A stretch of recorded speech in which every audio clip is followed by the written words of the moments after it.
friends, welcome back to the Arizona Cardinals 20-year rebuild. Welcome back to the channel, everyone. I hope you're all having a great day. Please leave a like, comment down below what you thought of today's action, and don't forget to subscribe.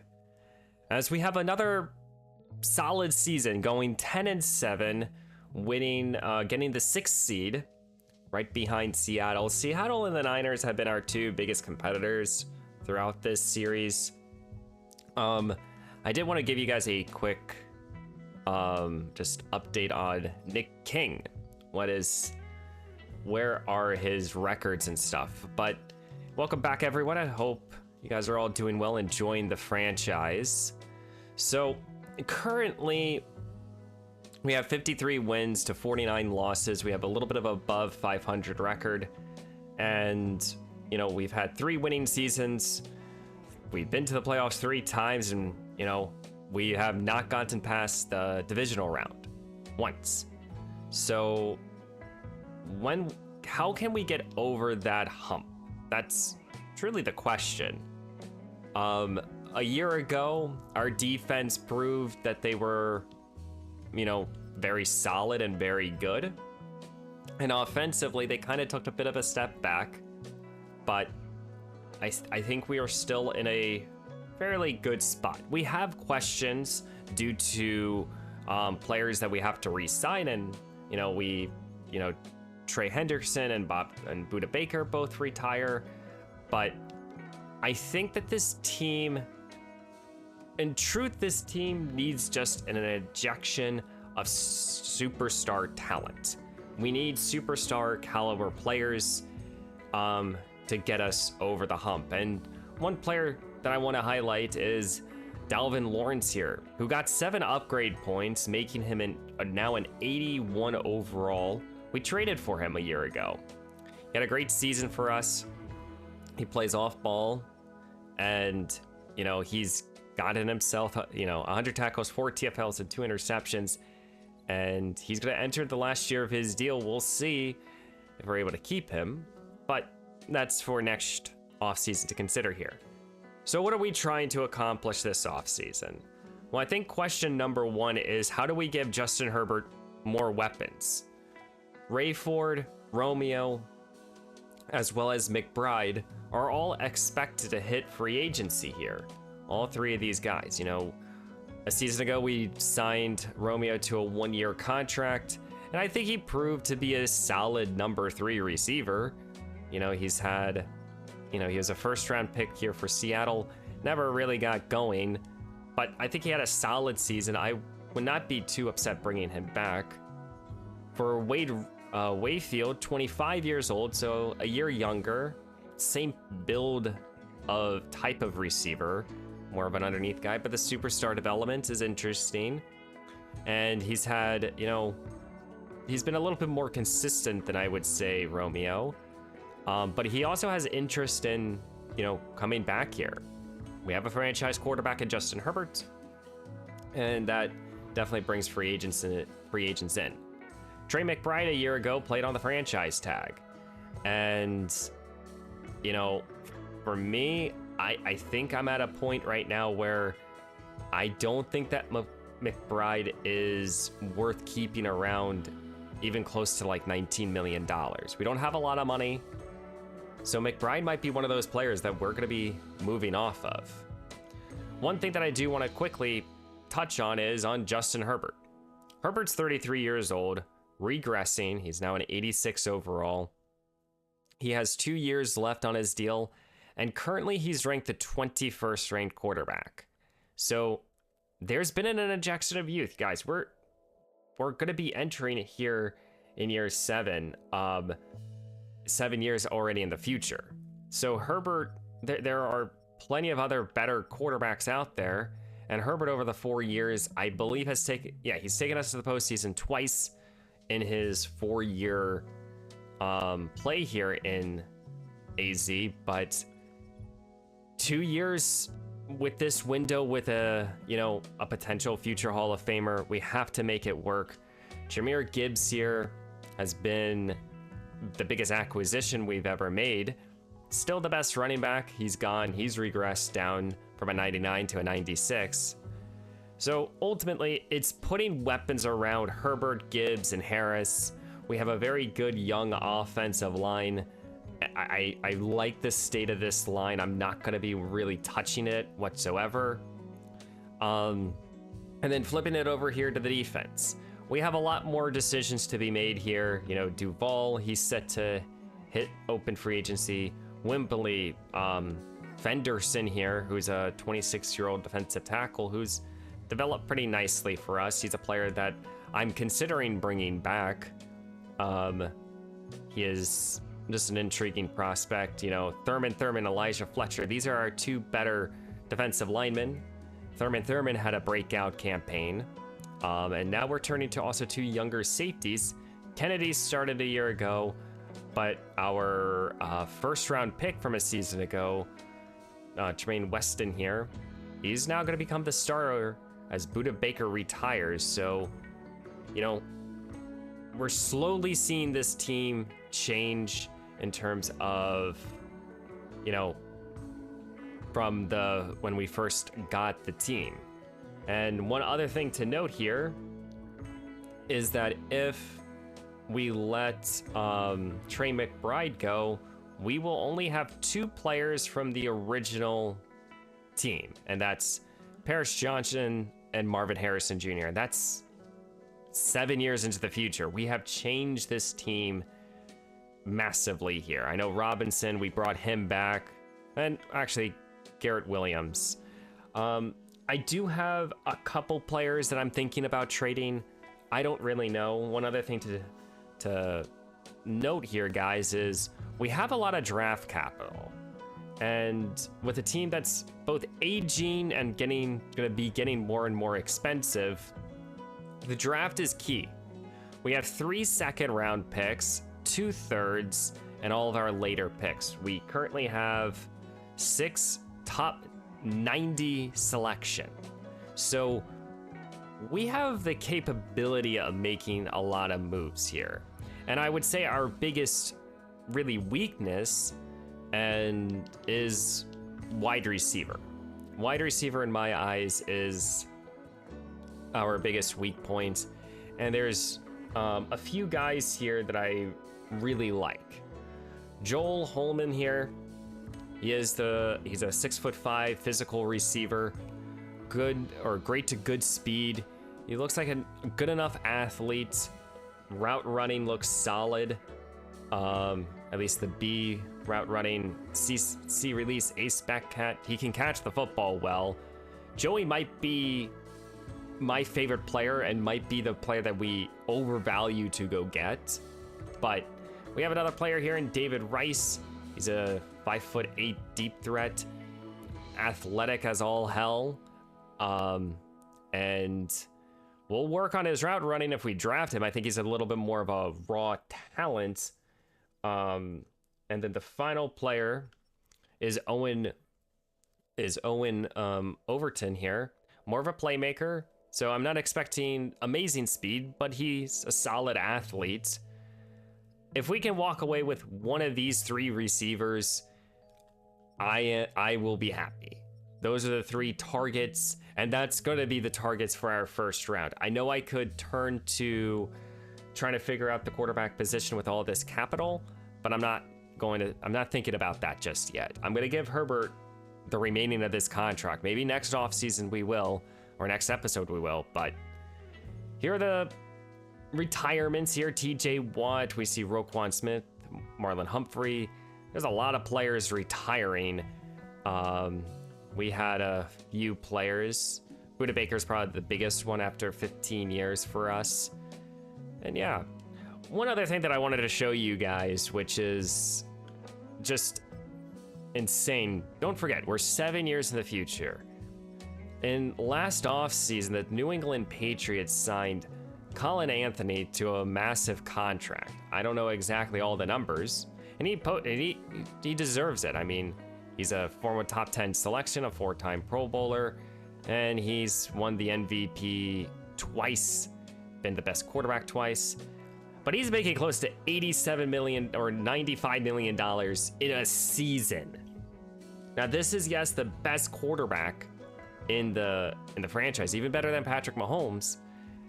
But that's just ridiculous numbers. I just wanted to show you guys that. So let's get to the re-sign phase and make some decisions. We have $60 million to work with. We're currently sitting on about $58 million and plenty of decisions to be made here. Let's start here in the back end and kind of move up. Aaron Brewer, Dewberry here, Taylor, Underwood, all these guys we're letting go. Duvall becomes really the first starter. He was in the original first draft class for me, and he's developed into a very nice run-stopping linebacker. He really has. He has filled that role very well, but he's never been anything more. He was a late round selection. I think Duvall we're gonna let go. Darian Robinson, I think we just have younger pieces. A 3-year contract here for Romeo. I'm gonna be letting him test. Larry Huntley, this is a player that I would consider bringing back. He filled the 4th corner position well a season ago. Only no interceptions though, so we could look to kind of get an upgrade there. Corner's another spot that I'm highly considering here. Dalton Fenderson, he becomes really the first player that I think I start to think about here. 26 years old, won $6 million. He's never really gotten an opportunity after being an early 3rd round pick, but I think Dalton Fenderson would make a lot of sense for us to try to attempt to keep. I don't know if it's going to be here in this stage.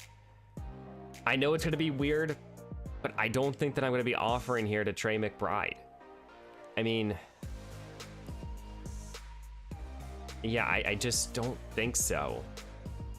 He has just not put up the production that we need. Wimberly here, I'm not bringing back. I have players that I want to think about. Thurman's 5th-year option, absolutely. He's been an excellent playmaker for us. And then Wade Rayfield. This is just the interesting factor of all this. He only won $6 million over the next 2 seasons. He really likes playing here. And I think for Wade, we're gonna give him a 4-year contract. We need these cheap type of contracts. I don't want him to go to free agency, and it guarantees me having myself a number 2 receiver. So let's go into open free agency, and then we'll look at the roster and look at what we really need to immediately address here. So, I think right off the rip, tight end becomes the glaring need, but do you rely on Rashad Kitchens here? 6'9", 24 years old. He can kind of run routes. He struggles to catch the football, but he's 6'9". Could he just be a better athlete or a better playmaker? Maybe. I think we have our offensive line set in my eyes. I think we have our running backs set. Quarterback room, in my opinion, is good. Receiver, this is one spot that I could see myself attempt to address again. Defensively, do we turn to the 2nd-year defensive tackle in Jalen Dixon here, who's already developed into a very nice pass rusher? He might play those snaps regardless next year. That's where Fenderson does come into play to try to keep him. Do we try to get an upgrade here at corner? I think at linebacker, we're pretty much set with 2nd-year off-ball linebacker in Alan Williams. He's probably going to get the opportunity to at least play on just in the base defense. I think I'm going to roll with these young safeties that we have, try to develop them. Do we, though, turn to Cole Beckham here, who's now officially moved to edge rusher for us? 77 overall, but, he hasn't gotten a true chance to play. He's played mostly special teams, it looks like. So I don't really know. I know I want to add some more top-end talent, though. And here is open free agency. Trey McBride leads the way already with 2 offered. Jalen Carter's out there. Joe Burrow. Ty Cooks. So there is definitely some quality talent out here. Some players that we could definitely get some upgrades on. They already have us targeting 2 players, and I have no one that I'm thinking about right now. But I'm going to try to make a couple moves here, see if there's anyone that's worth trying to bring in. Okay, so we have 3 targets here. Ty Cooks, the big time, one of the bigger defensive tackles. He's much more of a run stopper. We're going to go after Elton Macklin here to be our 4th corner. And then Dion Bolton here, who is a pure deep threat. And I think that these are positions of need. Trying to help out the interior of this defensive line with a big-time playmaker. Getting a 4th corner and maybe a 4th receiver. Let's see. And we got all 3. So, you know, Ty Cook, he's the big get here in free agency. He's currently the 14th ranked defensive tackle. He has a bit of finesse. Moves 28 years old. You know, drafted by the Giants. He's played 2 years with the Cardinals, coming off a career high in sacks. And it's a very reasonable contract. I mean, this is not top tier. You know, I kind of cut his money in half and extended it by a couple years. He was also younger than Jalen Carter, which is why I targeted him.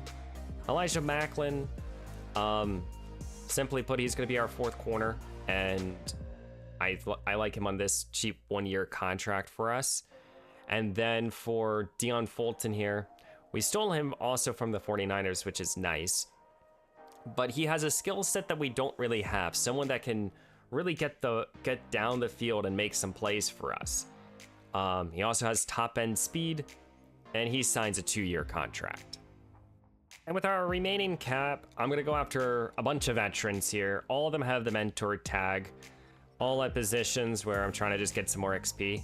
So we'll offer these guys some contracts, and I think most of them to every one of them signed. Nothing to really note here. We got our big 3. Jeremy Chin is probably the best one out of all these kids, but we see here Trey McBride are going to Green Bay, Jalen Carter going to go to the Bears, as the Browns also got Joe Burrow. So the top 3 players moved around. The Packers were busy, I see.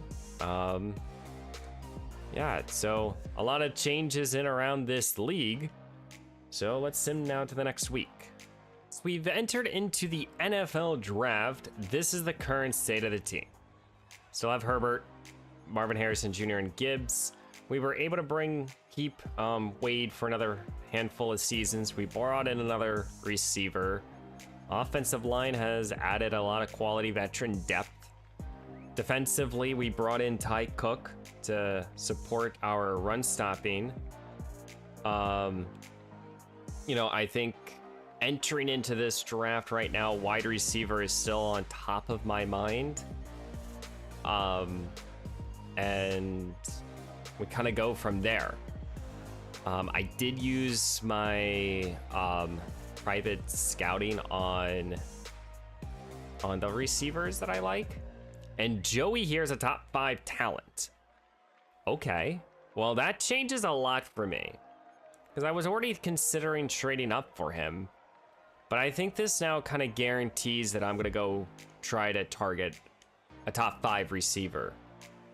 He could potentially easily have, you know, 85, or not 85, probably like 80 overall from day 1. But where would it make sense? And I am looking at pick number 9, unless one of these other teams take him. But 9 would be the absolute earliest that I'm willing to go. So the Colts here will start off the draft with a tackle. Packers, who spent big, they draft a linebacker here. The Commanders, they go a corner here. Not the corner that I really like. There is a 6'5" corner in this class.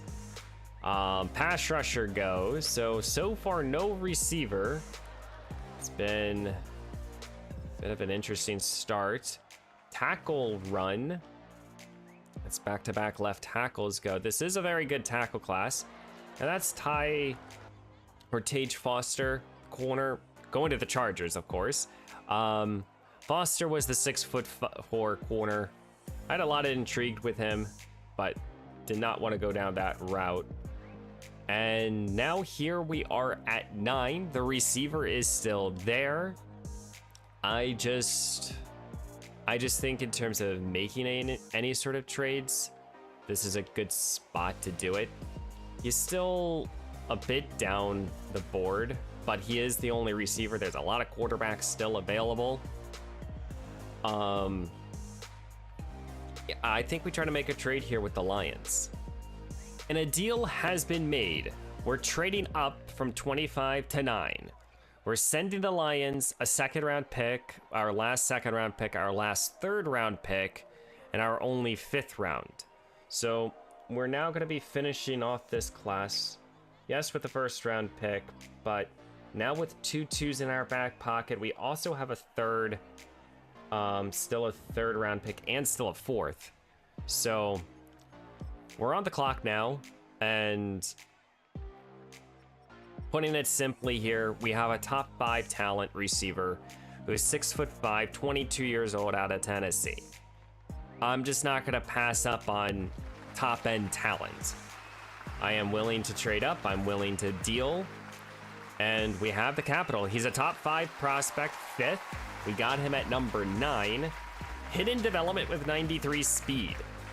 87 acceleration, that's a little bit low. His agility and change of direction is low, but in terms of down the field ability, he can do so with also 75 strength, with which is not too bad. I did think that there was, this was the earliest that I wanted to be able to draft him, because I didn't really know when he would go, as just seeing when there is a receiver that's get drafted, and there he goes. David Rice, my second favorite receiver in this class. I don't think that there's going to be another player that I go get, so let's sim here to the second round. There is currently not a player that I really like at this spot here in the second round, so I'm going to be trading out of it completely. Sending both of our second round picks to the Green Bay Packers for their next year's first round pick. We'll go into next year's class with 2 first round picks. I think that makes a whole lot more sense than try to reach on players that I don't really like. Here in the third round, Hannon will be the selection. He's an edge rusher. Just want to bring in going best player available, adding some quality depth. This is exactly where he's supposed to be drafted. And yeah, he'll be a solid edge rusher for us. Probably a rotational guy. Here in the fourth round, we're going to go with Tyler Edwards. We need a tight end, and it's not a position that I have focused in on. And Edwards has 84 speed. I'm planning on going with Kitchens, though. But I thought, let's get some depth on the team. And here with our last pick here in the 6th round, Marco Hughes will be the selection. I just like that he has C's across the board. 87 speed, though. Probably a practice squad player, but I think overall we did what we set out to kind of do in this in this off season. Excuse me, actually I have one more selection to make, and I'm gonna take another chance on a fullback. We'll go with the youngest in Antonio Allen here. I liked 4 fullbacks. So finishing the class here with a 51st ranked fullback with good speed for a fullback with 82. Allen, we might have just gotten a sleeper here. But regardless, guys, I think we did what we set out to do, guys. We brought in a big-time defensive tackle and mostly a big-time player for this defense. Depth across the board. In the draft, it looks like we hit on a couple later round selections here, as well as in the last 2 picks. We got a 73-year-old overall fullback here, and he's already a top 5 fullback, or top 10, excuse me. But the big get here in this offseason was Joey Holmes here, or Helms. 6'5". He can catch the football particularly well. A little bit injury prone, already ranked the 100th receiver. Holmes from day 1 will be our number 3 guy. Drafting Hannon here, 70 overall pass rusher. He will get some playing time already, but mostly as a rotational guy. I do think that I got the receiver at a good time. When you think about when Davis went a handful of picks later at 14. David Rice here, pure deep threat, 97 speed, 99 acceleration, 99 agility. So an amazing athlete, but struggles to catch the football. Interesting prospect here. He was my second favorite receiver. I really liked his athletic skills. I didn't think they would be 99s. And then the other receiver that I liked, I think he went early on. Here in the 6th round, or the 2nd round, Owen Overton here, 76 overall, hidden development, and very well-rounded. He might have been the most well-rounded receiver out of all three. But between height, weight, and speed, I do think we got the most intriguing prospect. In terms of highest overall, I see 180, and it goes to our divisional rivals in Chris Levy here, 80 overall quarterback. And this is an important note here because we traded up before the Rams selected. Could have this been a spot where Detroit would have drafted Chris and we didn't have to deal with him? Did I misplay this? We'll keep an eye on that. And as we enter into week 7, this is going to be the team here. Herbert will have one new playmaker to work with. Rashad Kitchens, the superstar tight end who's 6'6", is going to get the opportunity. We have a nice young offensive line, but both Jahmyr Gibb and Marvin Harrison Jr. both have to, be the guys. This is their team even more now. Wade Rayfield, we extended him this past offseason to a 5-year extension. Can he go out there and prove to be much more than just a 700-yard receiver?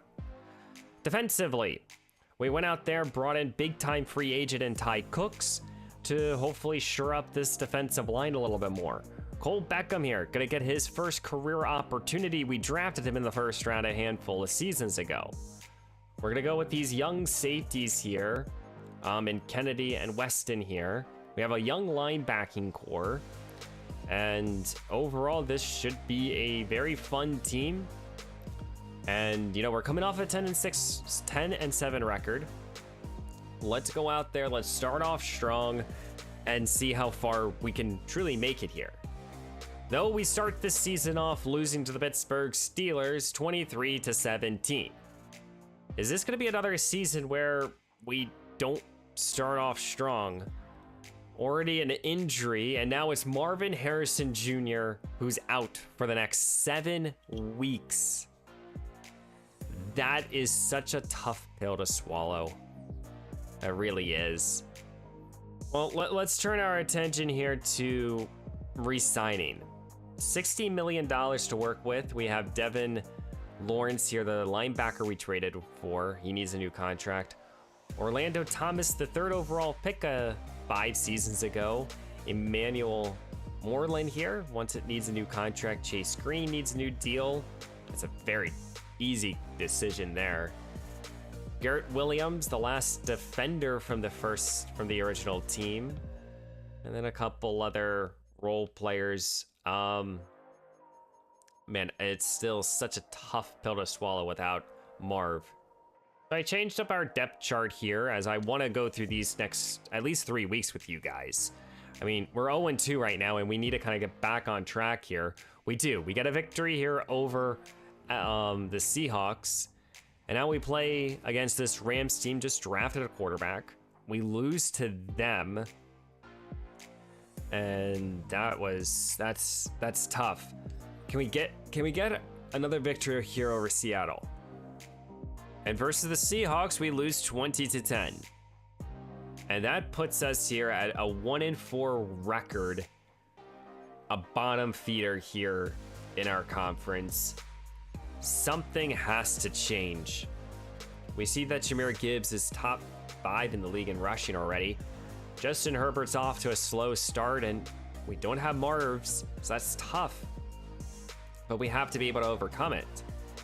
And as of right now, it's not looking particularly good for anyone. Offensive line, they're playing solid football. Defensively, they're probably playing the best they can. I mean, Elijah Fletcher already has 5 sacks.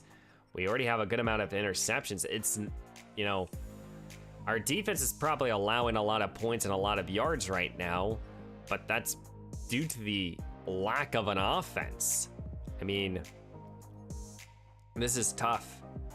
So I am going to sim here to week 8 and see what happens. We have made it to week 8 and we're 1-6.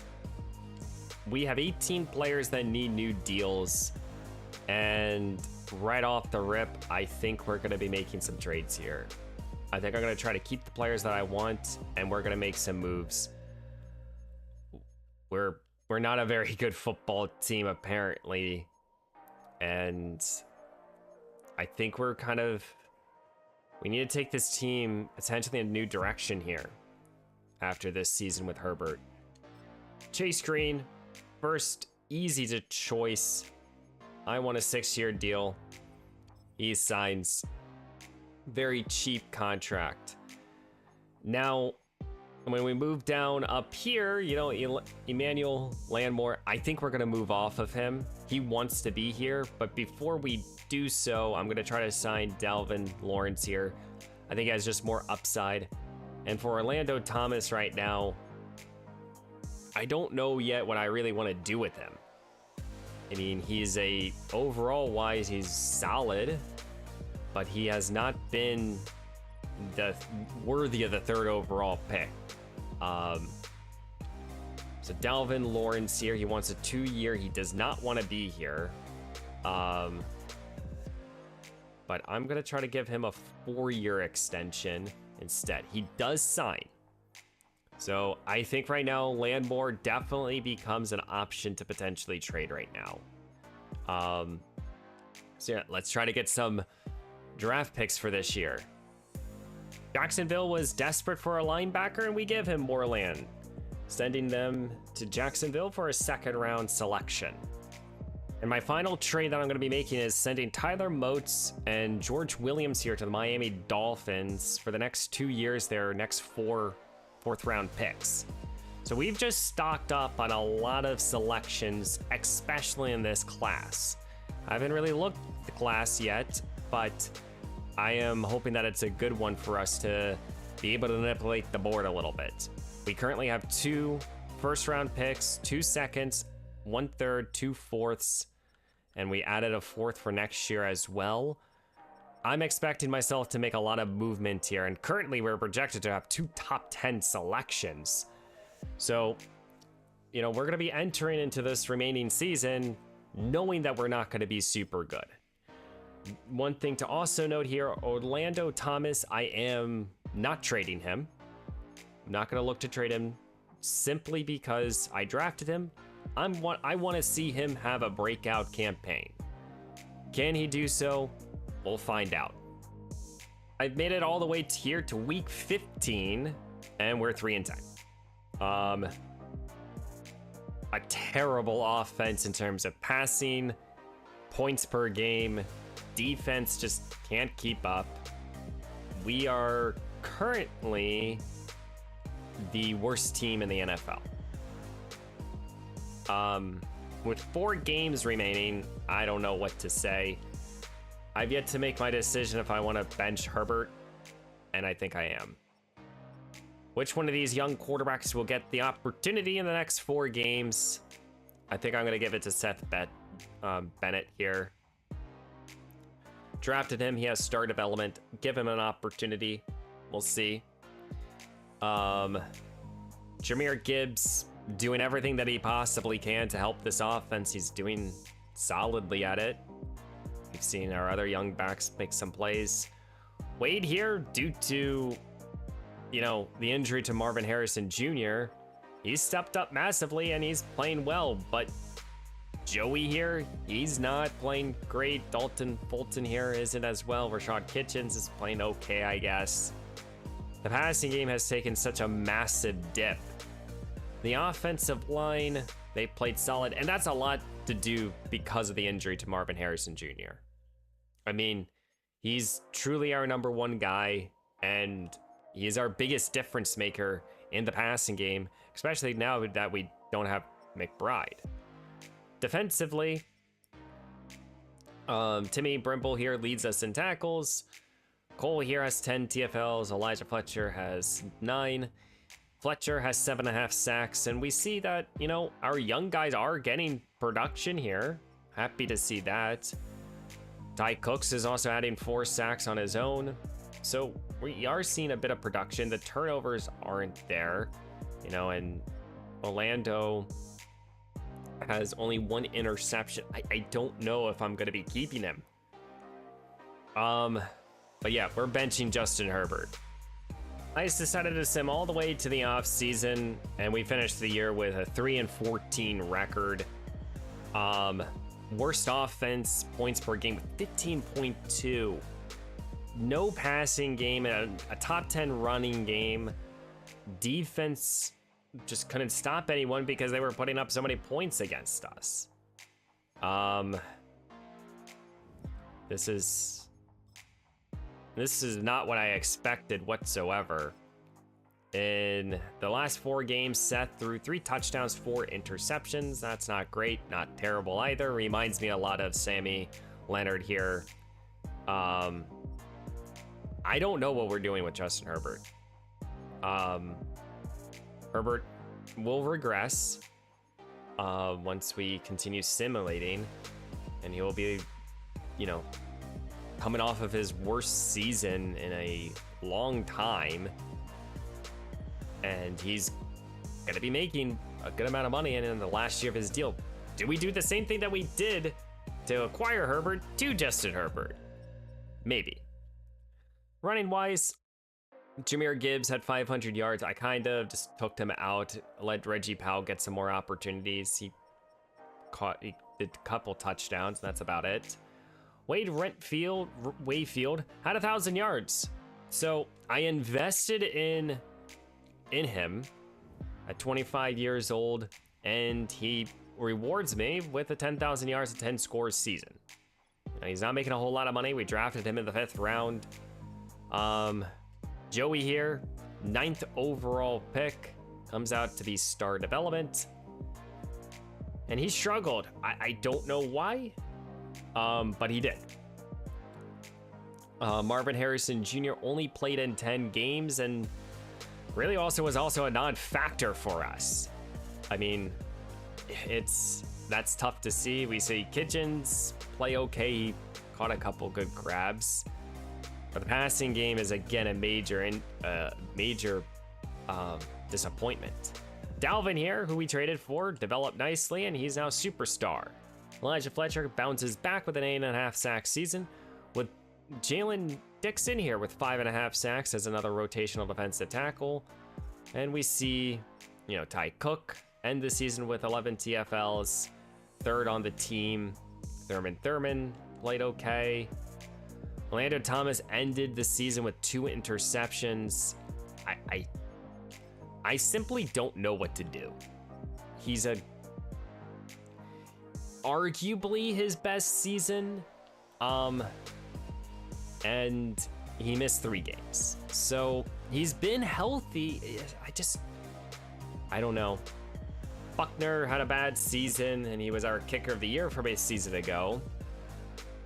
So we see Pat Schultz, the 2nd-year quarterback, win MVP for the Saints, and I don't expect to see any Cardinals.